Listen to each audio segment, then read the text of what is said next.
अब हम लोग देखते हैं अरेंजमेंट ऑफ कंस्टिट्यूएंट। जो कंस्टिट्यूएंट था शुगर, बेस और फॉस्फेट का कंस्टिट्यूएंट है, तो देखिए कैसे कैसे करते हैं। पहला हम लोग देखते हैं ऐसे बनाते हैं, जैसे हमारा ये आपका है, ये आपका शुगर आप देख रहे हैं इस तरह से स्ट्रक्चर है, ये शुगर है, ये पेंटोज शुगर है 5 कार्बन। अब ये शुगर से ये first carbon, second carbon, third carbon, 4 carbon और ये है 5th कार्बन, ऐसे स्ट्रक्चर होते हैं। पेंटोज बना रहे हैं, पेंटोज में राइबोज। अब यहां पे अगर ये पहला जो होते हैं ये बेस, तो याद रखिएगा बेस ऑलवेज अटैच्ड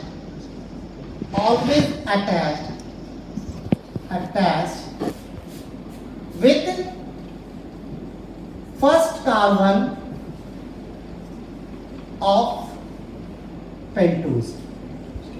पहला कार्बन पेंटोज के पहला कार्बन हमेशा होता है, ऑलवेज अटैच्ड। तो यहाँ पे तो ये जो आप देख रहे हैं, तो ये बेस में जो है तो ये कंपाउंड क्या बनाएगा, ये क्या बनाएगा, ये पेंटोज और बेस मिला के क्या बनाएगा, ये कॉमन नेम इसका जो नाम होगा न्यूक्लियोसाइड। क्या नाम होगा? कॉमन नेम क्या होगा? न्यूक्लियोसाइड। न्यूक्लियोसाइड कैसे होता है? ठीक है, तो जैसे यहाँ पे एडेनोसिन, एडेनिन क्या जगह एडेनोसिन हो जाएगा। ये कंपाउंड अगर एडेनिन लगाएंगे, एडेनिन बेस लगाएंगे यहाँ पे, तो क्या रहेगा यहाँ पे? एडेनोसिन रहेगा। क्या बोलेंगे? एडिनोसिन। एडेनोसिन का मतलब ये शुगर फॉस्फेट है, यानी कि इसमें क्या है? शुगर प्लस बेस है। इसको सब तो ये आप समझ गए।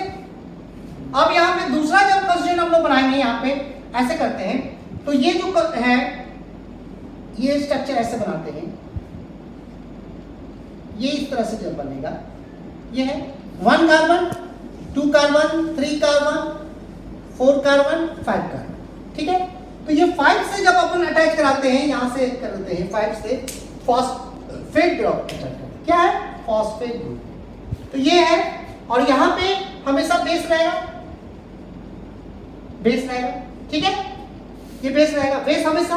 और फिर तो ये लिखेंगे कि फॉस्फेट ऑलवेज अटैच, ये क्या रहेगा? Phosphate always attach, 5th carbon के साथ। Phosphate always attach with 5th carbon. 5th carbon हमेशा 5th कार्बन से अटैच होगा। तो अब ये क्या बनाएगा? तो अब यहां पे क्या बन रहा है आपका? Base plus sugar plus phosphate है। अब ये तीनों कंपाउंड जब मिल जाएंगे, जिसका नाम हो जाएगा, ये कंपाउंड का बनाएंगे न्यूक्लियोटाइड। अब समझ गए nucleotide? What is nucleoside? Nucleoside में क्या रहेगा? सिर्फ बेस एंड शुगर रहेगा। बेस शुगर फॉस्फेट है तो न्यूक्लियोटाइड। अगर ये आप बेस की जगह एडेनिन लगा देंगे तो क्या रहेगा? एडेनिन है। तो ये कैसा रहेगा? इसका नाम कैसे देंगे? इसका नाम क्या बन जाएगा? एडेनिन लगा देंगे तो इसका नाम अगर याद पड़ जाएगा तो एडेनोसिन मोनोफॉस्फेट। क्या बोलेंगे? Adenosine monophosphate. एडेनोसिन, यहाँ जैसे एडेनोसिन था, मोनोफॉस्फेट, सिंगल फॉस्फेट को क्या बोलेंगे? मोनोफॉस्फेट। समझ गए? तो इसका कॉमन नाम बोलेंगे AMP। और डीऑक्सीराइबोज है तो डीऑक्सीराइबोज एमपी रहेगा। आरएनए के केस में क्या रहेगा? आरएनए के केस में क्या बोलेंगे? सिर्फ AMP। डीएनए में समझ गए? डीएनए में समझ गए? अब यहाँ पे ये आप है, इसी जगह अब सेकेंड थर्ड बनाएंगे। थर्ड में ये क्या करेंगे? इसी जगह से बढ़ाते चल जाएंगे। ये थर्ड में फर्स्ट कार्बन बेस, मान लीजिए एडेनिन है, A फॉर एडेनिन, और यहाँ पे 5th कार्बन पे फॉस्फेट है और एक और फॉस्फेट जुड़ जाता है। तो अब क्या नाम देंगे? ये न्यूक्लियोटाइड है, इस न्यूक्लियोटाइड का क्या नाम पड़ जाएगा? स्पेसिफिक। ये तो जनरल नेम हो गया, ये जनरल नेम। स्पेसिफिक नेम क्या हो जाएगा इसका? स्पेसिफिक नेम क्या बोलेंगे? इसका नाम है ADP। और ये स्पेसिफिक नेम है स्पेसिफिक नेम, एडीपी का नाम एडेनोसिन डाइफॉस्फेट। उसी तरह हम लोग तीसरा में बात करेंगे, फैट में बात करेंगे, ठीक है। ये आपका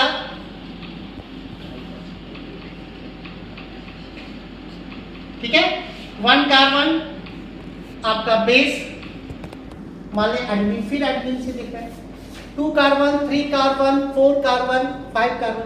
अब यहाँ पे फास्फेट, फिर फास्फेट और अगेन फास्फेट, 3 फास्फेट जोड़ दिए, ठीक है। तो ये फास्फेट में बॉन्ड लगता है 7 to 11 कैलोरी, किलो कैलोरी। एक अगर तोड़ते हैं फास्फेट बॉन्ड को, इतना नंबर कैलोरी, बहुत हाई बॉन्ड एनर्जी है। तो ये 2 कार्बन, तो अब इसका नाम जान क्या पड़ेगा, ये न्यूक्लियोटाइड तो है ही है, ये भी न्यूक्लियोटाइड है, ठीक है। ये जनरल, अगर स्पेसिफिक नेम इसका क्या हो जाएगा, इसका ये रहेगा, इसका नाम होगा एटीपी। एटीपी स्पेसिफिक नेम, नाम है adenosine specific name triphosphate, adenosine triphosphate हो गया। ये आप समझिए ये इसका जनरल नेम हो गया।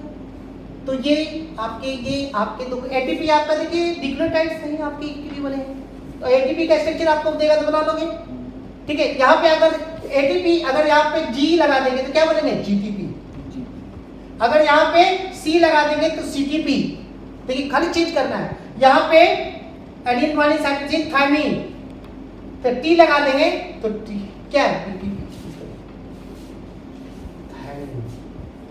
ठीक है।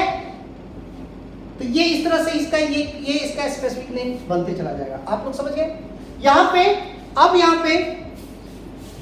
यहाँ पे दूसरा है, अब एडेनिन, यहाँ पे एडेनिन, तो एडेनिन हो गया कॉन्स्टेंट, आप समझ गए एटीपी का। अब एटीपी कॉन्स्टेंट को दूसरा जोड़ देंगे, 2 एटी से न्यूक्लियोटाइड को जोड़ना है, डाइमर, ठीक है। ये क्या करना है, डाइमर फॉर्मेशन, डाइमर फॉर्मेशन, ठीक है। डाइमर बनाना है 2 न्यूक्लियोटाइड को, जैसे एक न्यूक्लियोटाइड है यहाँ पे, ये न्यूक्लियोटाइड है, ये फास्फेट है, फास्फेट, ठीक है। यहाँ पे 1 कार्बन पे क्या है, ये एडेनिन यानी कि बेस है। अगर ये बेस है, इसको फिर एक करना है, 2 डाइमर बनाना, ये इस तरह से जोड़ दिए, देखिए 1 कार्बन पे भी बेस है, और ये फिर ये 5 कार्बन पे क्या है, ये फिर फास्फेट है, देखिए ऐसे। तो ये 1 2 कार्बन 3 कार्बन 4 कार्बन, उसी तरह 2 कार्बन 3 कार्बन 4 कार्बन, देखिए कितना बड़ा ऑर्गेनिक केमिस्ट्री आपको समझ में आ रहा है, समझ में आ रहा है ना। अब देखिए यहाँ पे, अब ये क्या कर रहे हैं कि ये जो है, अब ये 2 कार्बन को जोड़ना है, तो क्या करते हैं, ये 2 कार्बन को डायरेक्ट इसको करते हैं, सुगर फास्फेट बॉन्ड बनाते हैं। ये क्या है, तो अब ये क्या करने से क्या बन जाएगा, ये जो जोड़ देंगे, तो इसको बोलेंगे डाइमर, क्या बोलेंगे, डाइमर। 2 है, 2 जोड़ेंगे 3 बनेंगे तो ट्राइमर, 4 बनाएंगे तो टेट्रामर। तो इसमें जो बॉन्ड बनता है, तो ये सुगर और फास्फेट के मिलते हैं, इसका नाम होते हैं फास्फोडाइएस्टर बॉन्ड, डाइएस्टर बॉन्ड। एक है सुगर और फास्फेट के बीच बनते तो फास्फोडाइएस्टर बॉन्ड होता है, यही है sugar phosphate bond, sugar phosphate bond. अब समझ में आ गया। उसी तरह अब 3 जो जोड़ेंगे तो ट्राइमर बनाएंगे, ठीक है। तो अब यहाँ पे जैसे यहाँ पे देखिए नाम इसका बहुत कॉमन है, यहाँ पे बेस अगर हम पे एडेनिन डालते हैं, एडेनिन, ठीक है, और यहाँ पे बेस का नाम है निकोटीन,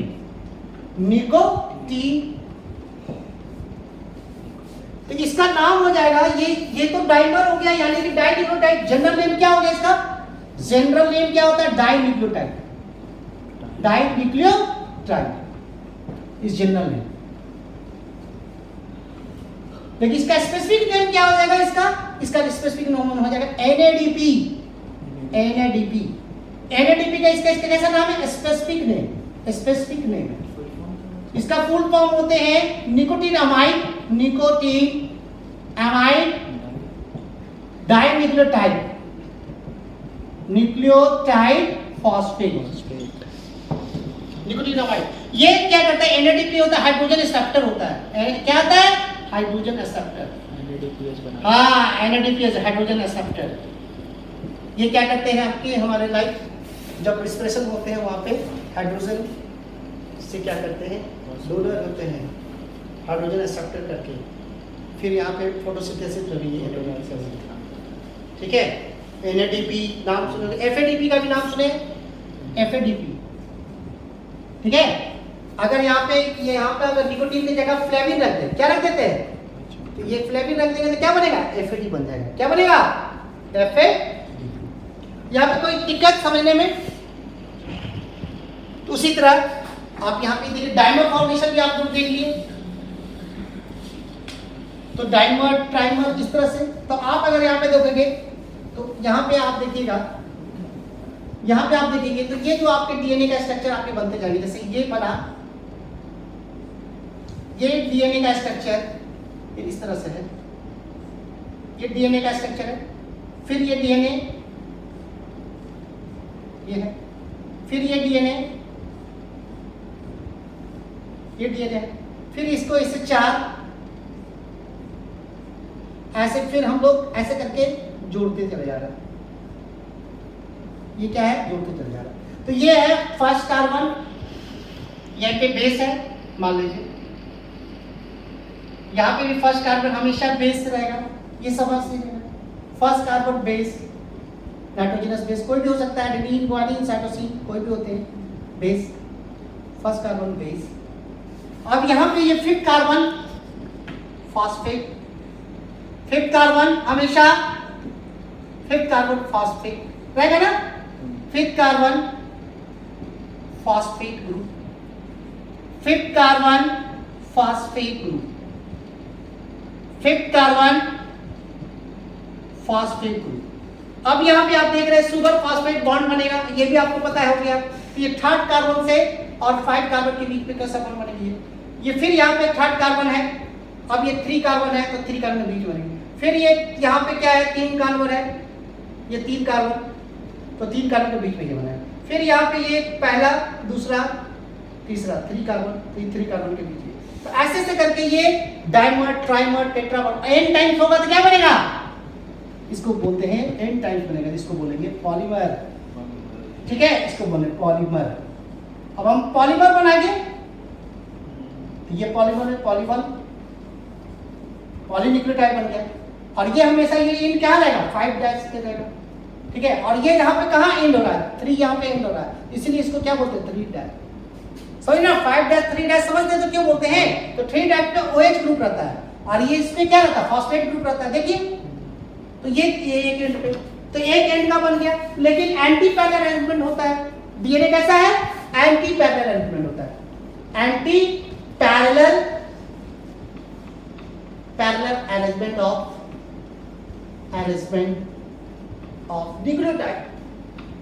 न्यूक्लियोटाइड का। अब एंटी पैरेलल अरेंजमेंट होता है, जस्ट क्या करता है, यहाँ पे DNA क्या करता है, ये DNA का जो धागा होता है, ये क्या करता है, यहाँ पे जो ये शुगर होता है जस्ट रिवर्स हो जाता है। शुगर क्या करता है, जस्ट रिवर्स हो जाता है, यहाँ पे ऐसे रिवर्स हो जाता है। तो रिवर्स होने से कितना, 180 डिग्री से reverse at another and, another polynucleotide and reverse at another polynucleotide and reverse at कैसे, at 180 degree angle.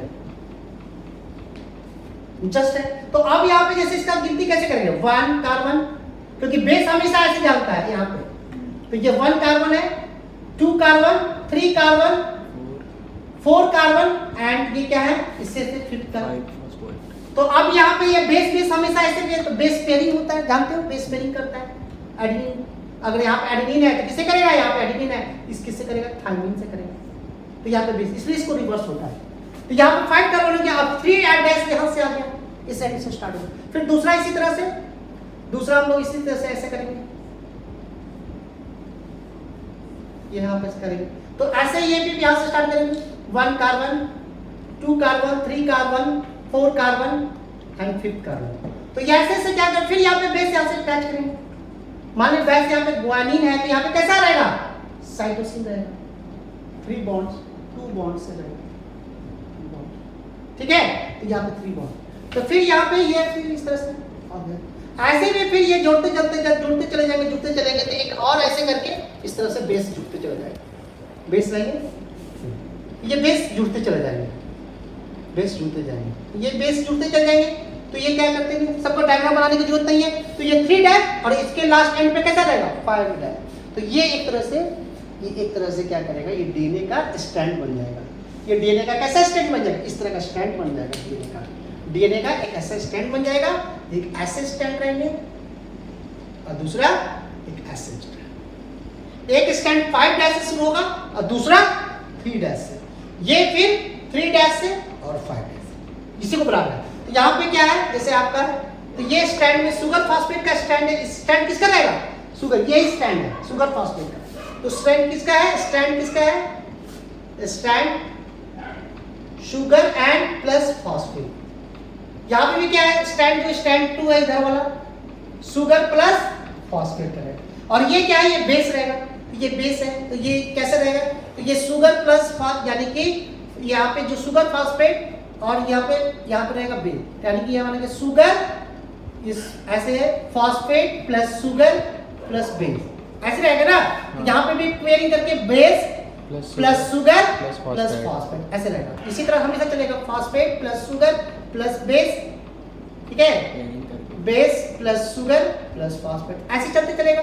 Phosphate plus sugar plus base, फिर पेयरिंग करेगा base plus sugar plus phosphate, ये ऐसे बेस, ठीक है, base plus sugar plus phosphate, phosphate plus sugar plus base, base plus sugar plus phosphate. इसी तरह base plus sugar plus phosphate, base plus sugar plus phosphate, phosphate plus sugar plus base, base plus sugar plus phosphate, phosphate plus sugar plus base. इसका pairing हो रहा है, ये pairing हो रहा है, पेयरिंग हो रहा है। तो हमेशा बेस पेयरिंग होते हैं। ये हाइड्रोजन बॉन्ड है, ये बॉन्ड होते हैं, इस बॉन्ड में क्या बनते हैं, हाइड्रोजन बॉन्ड। और आगे चल के ये क्या करता है, ये एंटी पैरेलल अरेंजमेंट है और ये जाके क्वाइल हो जाता है। ऐसे करके क्या होता है, ये हम लोग डीएनए में देखेंगे, क्वाइल से। फिर ये स्ट्रक्चर कैसे बन जाता है डीएनए, ये डीएनए कैसा स्ट्रक्चर बन जाता है, ये जाके आगे जाके डीएनए कैसे होते हैं, क्वाइल हो जाते हैं। क्या होते हैं, spirally coil, spirally coil, coil हो जाते हैं। तो अब ये स्ट्रक्चर कैसा हो जाएगा, ऐसे स्ट्रक्चर बना लेगा। कैसे बना लेगा, ऐसे,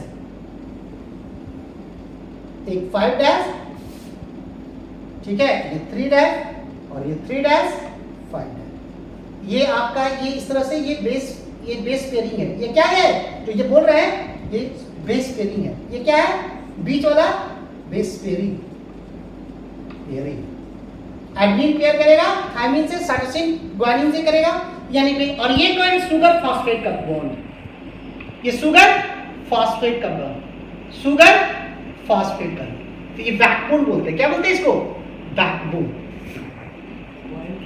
बैकबोन, बैकबोन का मतलब शुगर फास्फेट का एक बैकबोन होता है जिसपे बेस अटैच रहता है, ये शुगर से। तो ये आपको डीएनए का हम लोग देखा था कैसे स्ट्रक्चर।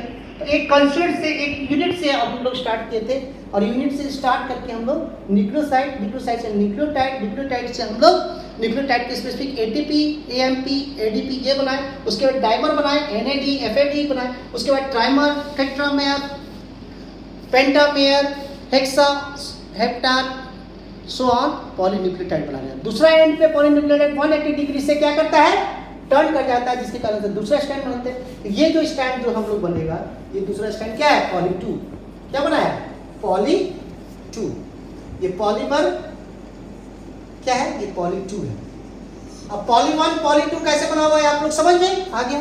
ये पूरी स्ट्रक्चर, और डीएनए का स्ट्रक्चर हम बना लिए हम लोग, ऐसे डीएनए का स्ट्रक्चर। तो डीएनए क्या है, it is a anti parallel helical structure of 2 strand, ठीक है, which give the double stranded helical structure। क्या है, double handed, double handed